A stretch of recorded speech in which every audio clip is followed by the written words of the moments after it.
Hello, I'm Pam Hoffman, Everyday Spacer.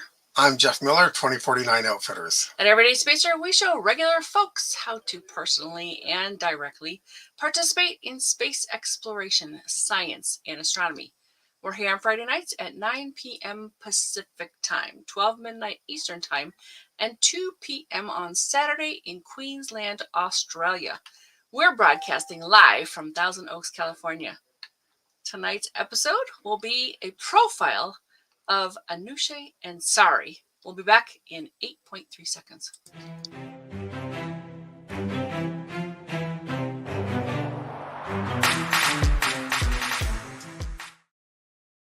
And Everyday Spacers who through drive and perseverance put herself in a position where she could go into space. Tell us more about Anousheh Ansari, Jeff. Well, if you could share the screen. Alrighty.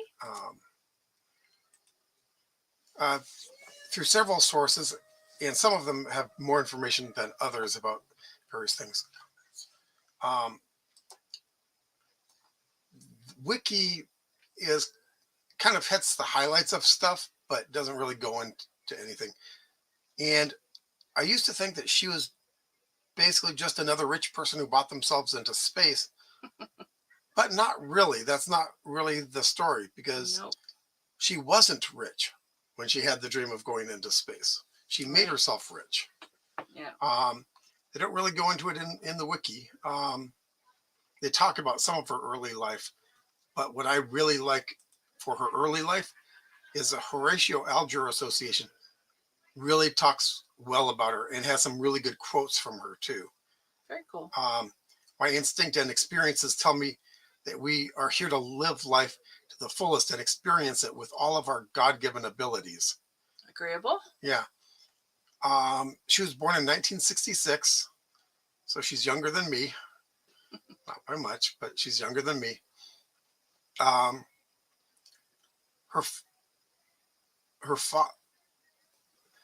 great-grandfather insulted the Shah of Iran, which resulted in the family's loss of wealth. So they were wealthy, but not her generation. Right, not, or maybe her father's, because when she was born, her father was earning a small salary in a print shop. 4 years later, hoping to better his prospects and continuing his education, he moved to Tehran. They lived in a small 2-bedroom apartment, and her father worked odd jobs when he was not in school. And her grandparents moved in with them. Eventually, an uncle also came in to live in their cramped quarters. So this is a 2-bedroom apartment that all of these people were. So this was her life as a kid. Wow. Following the birth of her sister 1 year later, her father announced that he would move to America to seek better opportunities. He sold most of his family's possessions and bought Iranian handicrafts and rugs to sell in the United States. However, his plan was ruined when he was denied immigration to the United States. And I don't know if that was from the U.S. side or from the Iranian side. If his family was still like poorly viewed, then it could have been from the Iranian side. Yeah. She began sleeping on her grandparents' balcony, where she could smell the jasmine, orange, and lemon trees that grew out of large pots. It was a fragrant, cool place, and it offered her a bit of privacy. And here's where she got her taste for space. And she says, I would lie on my cot and look up at the sky, pretending I was up in space. She says, that was my refuge. I once promised the night sky that one day I would visit the stars. I was always fascinated with the idea of space and felt it was my destiny that one day I would go into space. So how cool is that? Yeah. So here she is. I mean, essentially broke, living in, with a whole bunch of relatives. And life didn't really get better at that point. But she was dreaming. Yeah. She was. Yeah. And here, my grandmother told me I should be the master of my life, she said. She told me I would never have to hold my hand out to my husband. It was good advice, and my mother promoted it by seeing that I got a good education. So her mother worked 2 jobs to put her and her sister into school. Hi. Hey, Hey, Scott, thanks for joining us. I love it when people have big dreams and they're able to make the dreams come true. Absolutely. Yeah. And I think it's inspiring for other people, for someone who was, so down and out at the time hmm to have come so far. Yeah, you had a comment too, Jeff? Oh no, that's exactly it. Oh, I mean, she started off her parents working multiple jobs just to get by. And then it didn't get better because in 1978, when she was 12, the Islamic Revolution began. mm, And, one night they were awakened by gunshots. The revolutionaries were setting fire to banks oh, throughout the God. city. And the bank below her apartment was being attacked. And, Lordy. and that was in 1978. In 1979, the Shah was ousted. The Ayatollah took over. And they closed Anousheh's school Hmm. because, of course, you're not supposed to teach women. Oh, right. Um, and her father, who then became vice president of sales in a wine company, so up, lost his job, back down again. Ouch. Um, More conflict. yeah. Wow. She was concerned about the war in the future. She wanted to be an astrophysicist, maybe even an astronaut. But in a country where women were no longer encouraged to get higher education, I wondered how that would be possible. Mm-hmm. The new Iran did not tolerate such dreams from a woman. I realized I faced a life full of walls. So that was 1979. In 1984, when she was 17, Ansari's father tried to get U.S. immigration again. Oh, I'm really glad they put a date there, because before it was like, well, when was that? And Right. what were the... Yeah, so... Well, that's why I really like the Horatio Alger site. Yeah.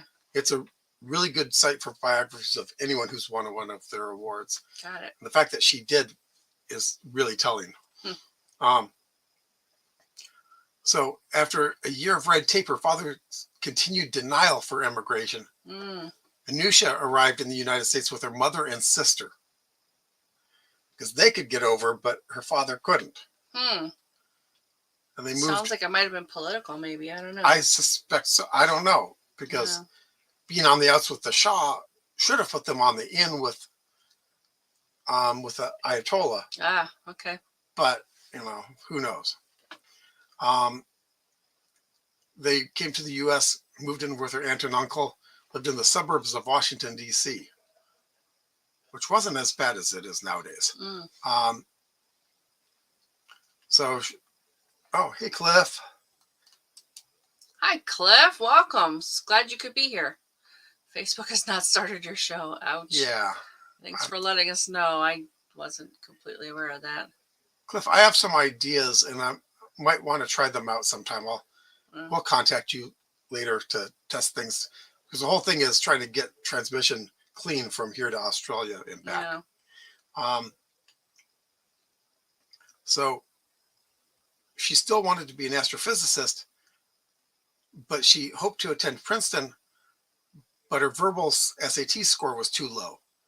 Because, of course, that relies on English. Oh, yeah. And it was their second language. Doesn't mean that she was bad at English, but she didn't have everything that, that you learn about. She didn't speak like a native. So. Yeah, exactly.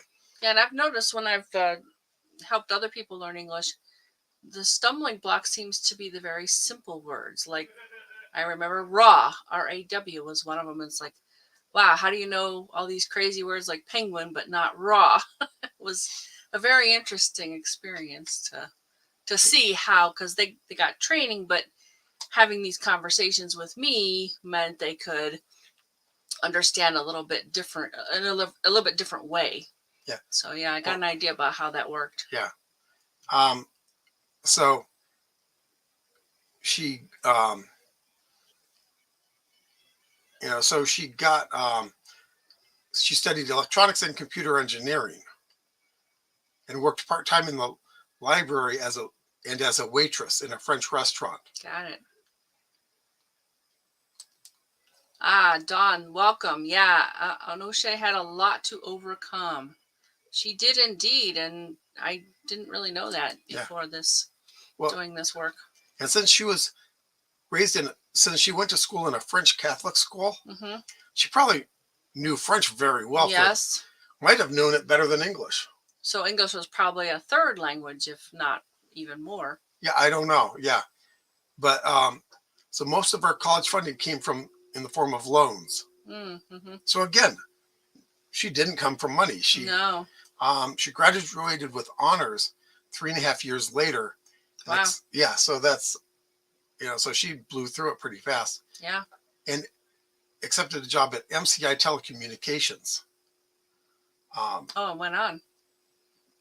Yeah, and enrolled in their graduate education program and earned a master's degree in electrical engineering. Very cool. Um, Not exactly astrophysics, but yeah, still darn good. And she became a U.S. citizen in '91. Got married to her MCI supervisor, Ansari, which is where she gets the last name Ansari. Yes. And they went through starting their own company, going back to MCI, then starting a bunch of other companies that were sold, kind of like did the Elon Musk thing, sort of starting a bunch of companies. Okay. 1993, consulting firm TTI, they borrowed $100,000 and found investors for their enterprise. In '95, they developed software called Fastest, which dramatically cut down the time for testing cycles used by computer engineers. Wow. So this is where they started making their money. Expanded to 200 employees and recognized by Inc. magazine as one of the nation's 500 fastest growing companies. Wow. In 2001, the Ansaris merged TTI with Sonos Networks. Took a few years off to rest and recuperate from their years of building a business. They traveled and in 2006 founded Proteus Systems, Inc., which has applications both in-home and smart devices and network appliances. So a lot of good decisions and basically successes. Into IoT before IoT was a thing. Okay. That's Internet of Things. Yep. And also in 2006, she got a chance to participate in Space Adventures. Oh, sure. A company that contracts with Russia to send private citizens on flights to the International Space Station. Jumping at the chance, she began a 6-month cosmonaut training program in Russia. 1 week shy of her 40th birthday, she blasted off for a 10-day trip, which means that she celebrated her 40th birthday on the ISS. Becoming the first Iranian in space, although she was American by that time because, Iran sucked. Citizen, right? Yeah, she left because Iran sucked. And the fourth self-funded space explorer. And she prefers this term space explorer rather than space tourist. Okay. So the fourth self-funded space explorer, as well as the first self-funded woman to fly to the space station. Upon return, she said, "My life is business, but my journey to space is never far from my thoughts. By leaving this world, I've become more connected to it and have a better sense of where I fit in it." Nice. So kind of the overview effect. Yep. And her memoir, Dream of Stars, which I think we have a link to, tells about her journey. And it goes on from that point about. Now, one thing that surprised me is that she's selected as Young Global Leader by World Economic Forum in 2008, 2 years after her trip, which I'm not a huge fan of the World Economic Forum, but hey, at least they have good taste. Now, now she was also part of the Ansari X Prize, right? Which the New Mexico Space Museum has a pretty good write-up on that part of her life. Yeah, and Peter Diamandis had been looking for sponsors or Right. any way to make the X Prize work, and they came along and basically helped out. Yeah. So I think they funded the X Prize at that point. they did, but not fully. Oh, okay. Because here's what happened. I remember 10 million. Right. She and her brother-in-law, brother-in-law, so they're both Ansaris. Okay. Put in $1 million. And what that bought them was an insurance policy. Basically, the insurance policy was to insure against someone winning. So if someone won, the insurance policy would pay out $10 million. If no one won, the insurance policy kept the $1 million. So it was kind of someone won though. Yes, they did. So they traded $9 million for some publicity. So it wasn't a total loss. And interestingly enough, the name Ansari stuck. So it's the Ansari X Prize. Well, Peter Diamandis basically, to essentially compensate them for funding the X Prize, named it after them. Because Diamandis just had the X Prize. Yes. Then the idea that I remember was that it was going to be a name and then prize, but they had been the X Prize for so long that it became the Ansari X Prize. And now there are many X Prizes. Because I remember going to space conferences where Peter was looking for funding to do this. And then at one point he said, well, now it's the Ansari X Prize because we got funding. Oh, yeah. He tried a lot of different things. There was a credit card in there, and I'm sure he was pounding the pavement for a very long time for sponsors and so forth. So, yeah. Yeah. That'd be a good person to do a profile on. Yeah, Peter Diamandis. Yeah. And he started many, many organizations that are related to space. So that'd be pretty fun. So she's sorry, folks. So she started off from fairly humble beginnings. Yeah. Put herself into a position where she could get into space. I mean, she had the drive and the determination to just get it done. So her husband wasn't part of, I thought it was her and her husband that contributed the money to. No, it was her and her brother-in-law. No, her husband was probably in on it too. Yeah. But they don't even really mention him. So his greatest contribution might have just been avoiding saying no. Oh. Still support is good. It was her dream. And apparently her brother-in-law had the dream too, or at least enough to fund it. So, so good on them. Yeah.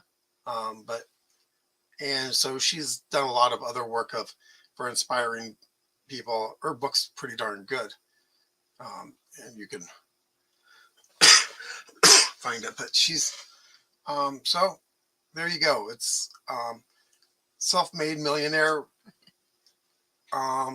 everyday spacer, because she got herself, possibly the drive to get herself the money was the drive to go into space. They don't actually make that connection. I can believe it though. Did you have more tabs you wanted to go over? A little bit. Okay. Let's look at that. None of them are as good as the two that I showed you. Okay. Like I said, the one here with the Horatio Algier Association was great on her life. The New Mexico Museum of Space History was really good on her contribution into space. Cool. And it just talks about mostly the X Prize, which is cool because it gives a lot of detail about that. Very good. And then it ends with her, going into space. Yeah, and she's still alive, so. Yeah. And yeah, she's probably not done yet. Nope. The Scholarly Community Encyclopedia has a bunch of stuff, but it basically summarizes everything else. It's got a couple of interesting photos here. Okay. of her being on the ISS. Uh-huh. But it's oh, and there she is with the crew. Very cool. But it's kind of like honors and awards, a little bit of stuff of what she's doing now. So it does kind of do the third phase of post-flight. Mm-hmm. And she served on the boards of directors for the Make-A-Wish Foundation.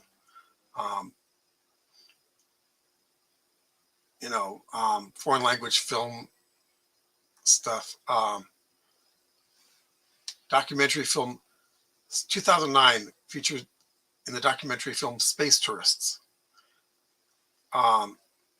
which I don't think that's a name that she prefers. Right. I think she likes private space explorers. Yeah. But so she's still active. She's still talking. She's still basically trying to be an advocate for space. Very cool. Um, Yeah, that movie might be interesting to watch. yeah. Space Tourist, yeah, it's a documentary. Britannica actually disappointed me. Oh. It has a little bit of stuff, but it's kind of like, it's mostly just the highlights. So it doesn't really go into stuff. Kind of the same as the Wikipedia. Well, they're It's both just- a good place to start. And Yeah. then you want to expand out. Yeah. Yeah. If you're doing research on just about anything. It's like the old encyclopedias used to be on the shelves. Mhm. At least when I was a kid. Yeah. I remember we had a full set. Yeah. Fabulous stuff. Yeah. So I really like the Horatio Alger site, Okay. and I really like the New Mexico Space Museum. All right. Maybe put together those links Yeah. for in the comments in YouTube later and the chat on Facebook for people. Okay, I can do that. All right. Anything else you want to tell us about? No, that pretty much does what what I've got. Okay, so I will go ahead and if you have questions for us, absolutely ask them. We'll keep watching for those. So I'm going to tell you about some stellar events this week that we're talking about June 2nd through June 9th. June 3rd is the full strawberry moon. The 4th, Mercury and Uranus are in conjunction, and Venus is at its greatest eastern elongation. And you want to look for the planet in the evenings after sunset. And of course, it's been there for a while, but it'll be the highest it will go, and then it'll start declining again. And Venus goes from morning to evening. It's never going to be overnight unless we have a problem. So June 5th, the moon runs low. June 6th, the moon is at perigee. Let's see, perigee is closest. Yes. And sometimes they look a little bit different, closer versus farther, but I've never been able to tell the difference. Yeah.